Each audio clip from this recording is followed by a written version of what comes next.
Welcome back to Radio Row. I just had to sit him down because he was walking by, and we're not doing our fancy opens and stuff like that. I'm joined by a football player that has made a huge mark in his career. How many seasons did you play? Seven. Seven Seventh seasons. rounder made it 7 seasons. That's amazing, and you've got all the bumps and bruises to In the prove new it, right? league, yep. Is your mic on? I want to just make sure it's turned up. Is it pushed up? Yeah. We've had so many guests in here that it's been crazy. But Stephen is joining me. Stephen Weatherly is joining me, and he played for, let's see, the Vikings, which is, that's why I got the purple on here. The Panthers, the Broncos, back to the Vikings, and finished up with the Browns. And tell us what ended your career. So I was with Minnesota for most of my career, like 4.5 seasons. But I wore out all the cartilage in my knee over my career. Got caught up in the pilot training camp at 22 with the Browns. Ended up getting my femur reset that year. Didn't play that season. That took a year to heal, and then I ended up having to get my knee replaced after that. And so after my femur got reset, my knee replaced, I was done with football. Yeah. There are benefits to not having legs because I don't have to go through that kind of thing, man. But here on Radio Row, since the Vikings aren't here, it's like, well, we got to cover this thing anyway. But taking a look at that matchup, what are your thoughts of these two teams? Fly Eagles fly, which is crazy because they eliminated us in the NFC Championship game when I was there. But we got revenge the next year. That was like a great game for me personally. I have two former Vandy guys on the roster, Oren Burks and Kari Blasingame. Oren was with the 49ers last year, so he's actually back-to-back Super Bowl appearances. I wanted to walk away with it this time. And also I like the Eagles because Jalen Carter, I think, is an unstoppable man up front. As a front four guy, as a defensive end outside linebacker, I know how powerful they can be in the trenches, and they don't have a solution for that. Their all-world center has retired. Mahomes and the boys aren't as dominant as they were in 2-3 years ago. So I think this is a recipe that if you look at their season and how they got here, a lot of one-score games, lucky this, missed field goal there, blocked field goal here. I think all of it comes to an end when you go against Jalen Hurts, Saquon Barkley, Brown, and Smith on one side, and then Jalen Carter and the entire defense on the other. So, yes, Eagles. So when you go through an injury that was so significant that it impacted your career, what is that next step? What is that career that you want to do now that there's no more football? Yeah, since I don't play, I still have my foundation, which I love to do, reading programs, STEM academies, and helping cultivate the next generation of artists. Well, I think forever be something I do. But also now, to fill the time, I want to get into coaching.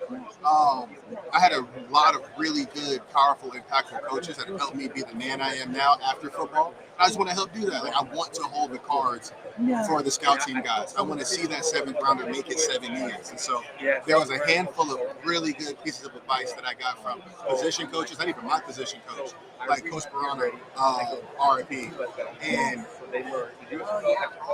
just having those moments and those very real moments with those coaches helped me be who I am. I want to pass it on to the next guys. Now, you have a very unique hobby of glass blowing. Yeah. I mean, where the hell did that come from? That is just not a normal hobby that people just pick up. I mean, you're going to get burnt, all that stuff. So tell us how that started and what you like to do with it. Cool. I started in Minnesota, I think my second year. Showed my roommate. I was like, yo, have you seen this? And they were like, my coworker does that for a living. And so I went over to his glass blowing shop and I got bit by the bug. Made a bunch of stuff. And the reason why I love it is because, like you said, you're dealing with 2,000-degree glass. So if your head's not in the game, you will burn yourself. So I don't care if I had a great day at practice, I got cussed out at practice, head coach doesn't know what to do with me, GM maybe think about cutting me. I can't think about that because I need to focus on this glass. The ability to put all that to the side truly helped me get through the lows whenever I wasn't playing well. At the same time, you can't live on cloud 9 all the time. So when I had a great game, I would go glass blowing, I would forget about it to focus on the glass, and I would get prepared for the next week. So having that thing that helped me stay grounded, that's what I learned in blowing glass. Now, your time in Minnesota, it was an injury that led to you getting some playing time, and people could see your skills. So tell us about, it's Minnesota, so we're going to talk about it. Your time with them and some of those good memories. No, I absolutely love it. On the field, there was nothing better. Griff went down with plantar fasciitis, and I had stepped up. And one of those games was Josh Allen's rookie year, my first sack at home. And they introduced me, and my mom was team. So on the field, that was an amazing moment to hear my name called, run out the tunnel, new stadium, everyone shaking my hand, and to get my first career sack was everything. Off the field, Les Pico was our head of personal development, player personnel, and gave me the opportunity to tell my personal story in regards to suicide and my attempt on my life to help bring awareness to suicide prevention in northern Arizona, the Indian reservation. And so off the field, that was the most impactful time I had to share my story and to hear that it resonated with a community outside of my own. Really meant a lot to me. And so Minnesota gave me both of those moments, and I'll never forget it. I'm always appreciative of it, and I love going back there, even in the winter. Wow. You know, I had no idea. And if you're comfortable talking about it, how did you get to that lowest low where you decided it was time to get more people? Yeah, so that was in high school. I had an abusive relationship. My partner at the time was verbally and emotionally abusive, and I put a lot of my own personal self-worth into validation from others. And so overall, that's not super healthy. Be fine and validating yourself. But at the time, I was a little bit like impressionable, and so not getting the affirmation I wanted, not having the experiences I wanted in regards to relationships. I feel like I was a burden to the people around me, which you're not. I just felt all these negative emotions, and my junior year, I tried to take my own life with my mom's gun, and it dry fired, which means I didn't load the ground properly. And it was crazy. I'm not religious, but in that moment, I do believe in a higher power. I do believe that God came because I was able to transfer schools, move away from that partner, and I just changed my whole personality. I was an introvert before then, and I decided to speak more and be more outgoing and use my experience to be other people's person they can talk to. And so that was my moment to pivot after that sad evening my junior year. We're glad you're here, and it's kind of ironic. We had a guest on earlier today, Eric Kramer, who's the former quarterback for the Detroit Lions, who actually pulled the trigger. The bullet went in, and he didn't die. And it's amazing to hear his story getting to that low. And it's like when you have those cries for help and you don't know who to turn to. I'm just wondering who ended up being your support to kind of get you back to where you needed to be. It was very much my grandma at the time, and she had no idea.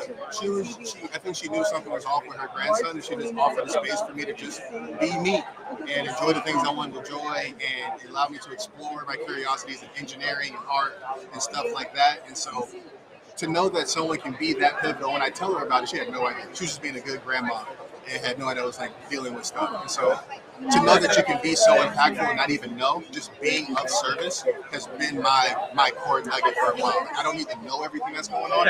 I just need to be available emotionally, and people will get what they need from that. Thank you for sharing. Again, most people wouldn't be able to talk about that if you could help somebody, especially we talk about the mental toughness, because you guys are having your heads pounded every single play, and we watched some of your brothers from that league that take their own lives, that deal with CTE. Any worries about that down the road in life? We've had a bunch of NFL guys saying, I'm starting to see those problems. Brett Favre was on talking about he has Parkinson's. Everybody who's been here has said, my mind is fuzzy. My wife will say, why is your phone in your hand? Those kind of things. I mean, do you have any of those worries? Yes, I get scared often, and I can't tell if I'm just being absent-minded or if it's early onset. And so for me, I always got my brain scanned while I was in the league every year, so I had just a baseline. And I try to do a lot of neuroelasticity stuff to make sure that I do stay sharp. And so going into, and this is important for everyone, understand the risk involved with whatever you're doing and then have a plan in place for that.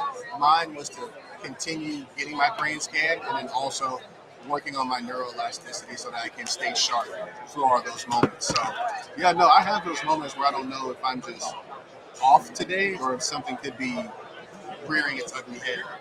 But I take it in stride. We're going to be Sunday watching the game. I'm going to be at home with my dogs and my wife on my flat screen where I can pause it. Yeah, that's the best place. You get to see the commercials. You don't have to worry about bathroom being crowded or anything like that. But it's just too bad you didn't make it in the Vikings. I know. We're not going to talk about that. It was a disappointing season for those of us that follow them. And but we're just used to it by now. But any other memories of other than that sack, what might be that second memory that pops into your head from your career?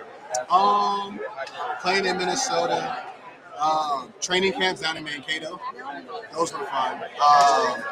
Honestly, it's just a bunch of moments with the guys in the locker room and building a bond. A lot of those moments were like very nonchalant, but just playing. We played like locker room baseball in the old facility, which was a great thing. I really loved that I got to be a part of the old facility before we transferred over to Turner Park. And we were playing baseball with Harrison Smith, and we used like a foam roller and a tennis ball. And I pitched it to him, he hit it, took a sprinkler off, just starts leaking water uncontrollably. And Harrison's like, I got you, bro. And so I was like, I was ready to cut. If it was me, he took the full blame for it. And so like we have those type of moments too. All right. Hey, man, I hope you have a rest of a good week. And as a small token of your appearance here, thanks to Serendipity Yacht Cruises, we got a phone charger. It's got 2 ports and a plug-in and all that. It's got juice in it, so it's one of the cooler giveaways. Thank you to Serendipity Yacht Cruises and Events, and thank you for being a part of our show today. And again, I love when we just have somebody sit down and I don't really know their history, and just to have that fellowship that we have. God bless you. God bless you. And I hope that things go well for you the rest of your careers. And what would you like to coach? You want to be a high school coach, a college coach, a certain position coach?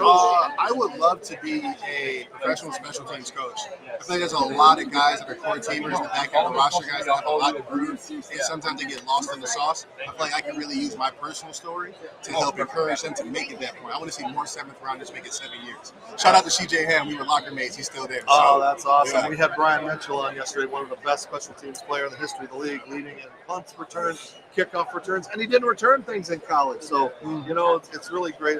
We don't realize, as we saw in the playoffs, how impactful special teams can be. So, best of luck to you. We're going to continue to follow you. Hope you get that coaching job. If somebody's out there, there's a bright young kid out here that wants to make an impact in this league. So, thank you for joining us right now.